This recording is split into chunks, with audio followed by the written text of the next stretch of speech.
Welcome back to the Florida History Podcast. I'm Kartik Krishnaiyer. And I'm Robert Buccellato. Okay, Robert, let's continue our conversation on Claude Kirk from a week ago. And 1968 is one of the most pivotal years in American history. It's the year.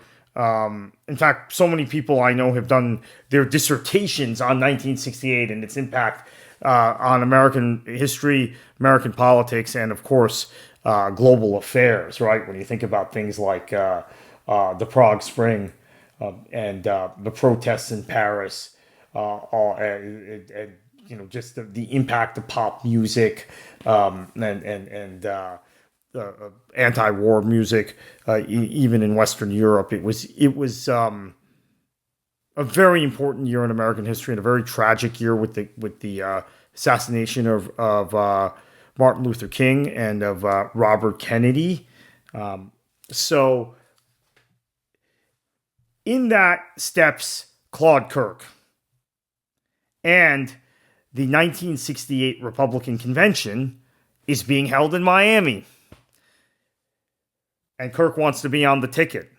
Seems like a great setup, right? Not so fast. And Kirk, unfortunately, walks into a bunch of landmines, really, because this is just 2 months after, a little over 2 months after Martin Luther King has been assassinated in Memphis. And shortly after Robert Kennedy has been assassinated in Los Angeles, you had civil rights groups converge on Miami. It's a little bit lost to history because of the what happened in Chicago a couple weeks later in terms of the Democratic National Convention, but similarly organized events with civil rights groups, student groups converging on Miami to protest, and you have.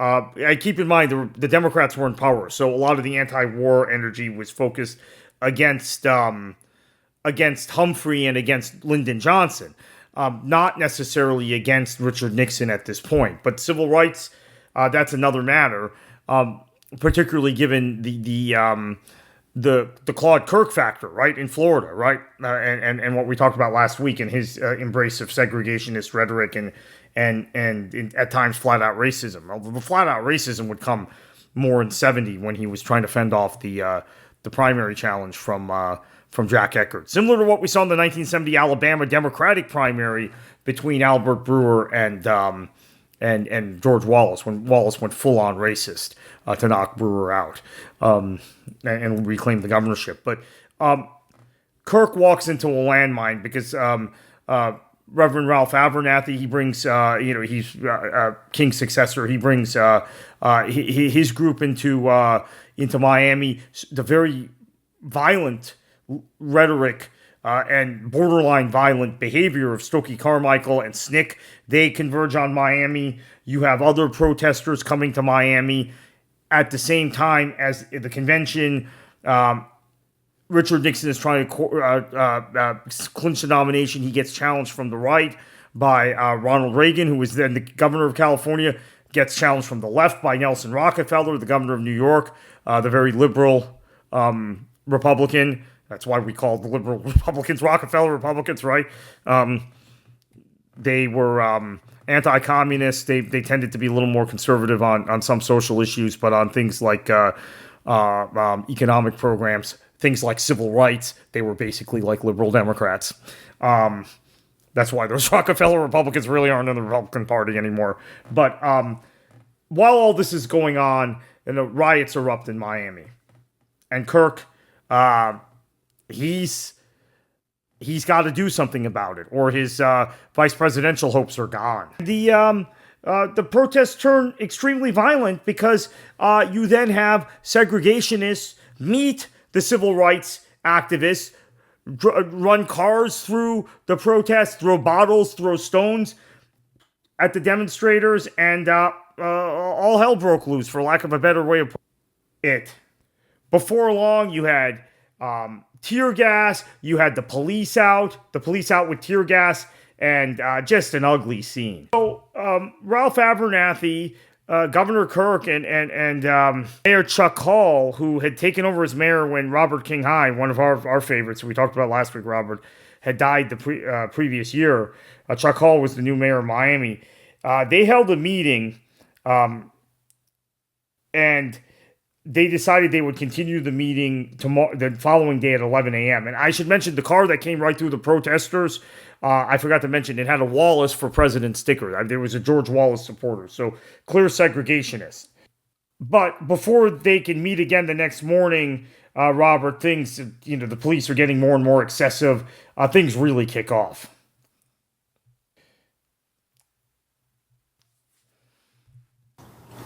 Well, and what is so fascinating is that in all of this is the backdrop for the ascendancy of Richard Nixon. Yes. And we've talked about his candidacy in '68 a few times over the past year, particularly what was going on over the summertime.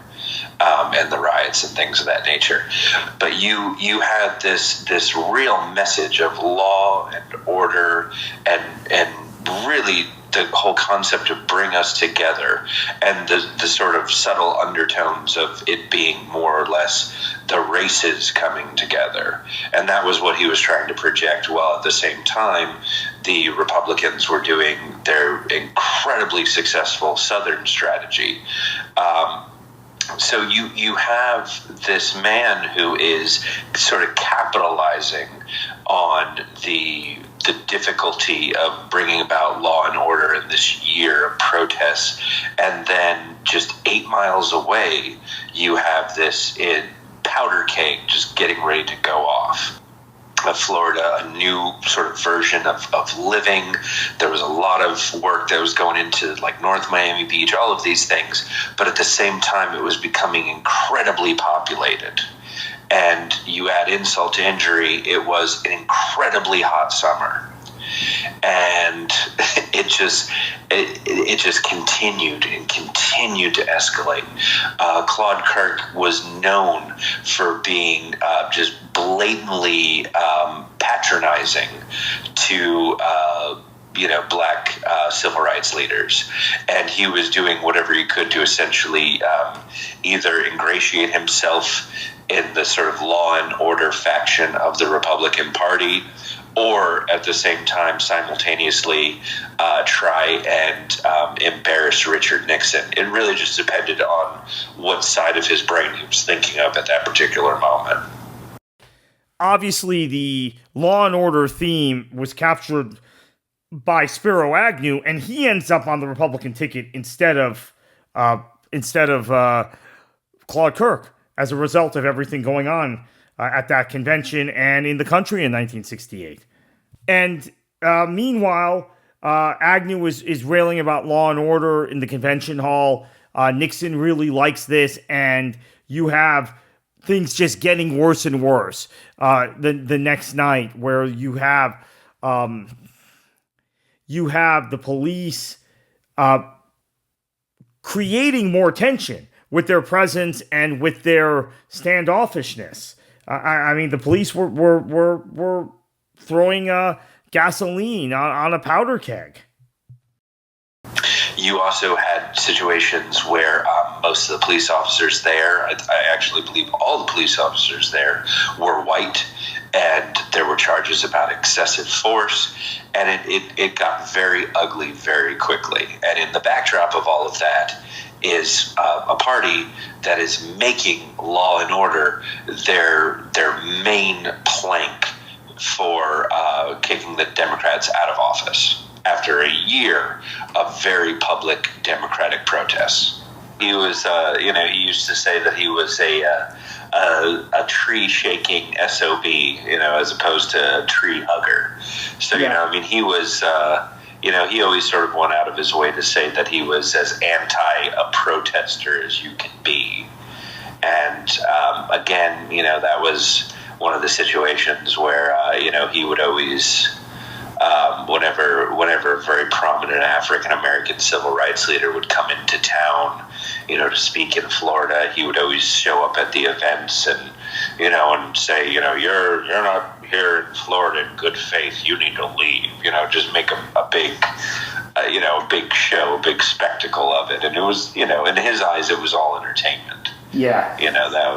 But it got pretty ugly while this was going on. So Governor Kirk helped resolve this by sending out the Florida National Guard, 800 Guard members. They were augmented by 200 sheriff deputies from around Dade County.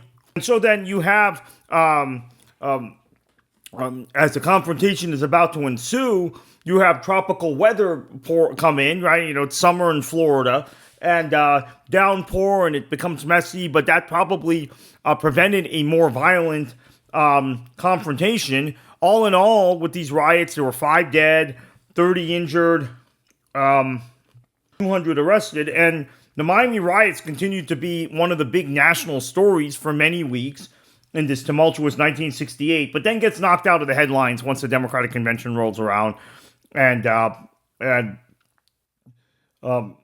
gets forgotten about largely, not totally, but sort of forgotten about relative to what happened in Chicago, but really ended Claude Kirk's prospects of ever being on a national ticket. Anyway, we'll be back next week, and we're going to start getting into Ruben Askew next week.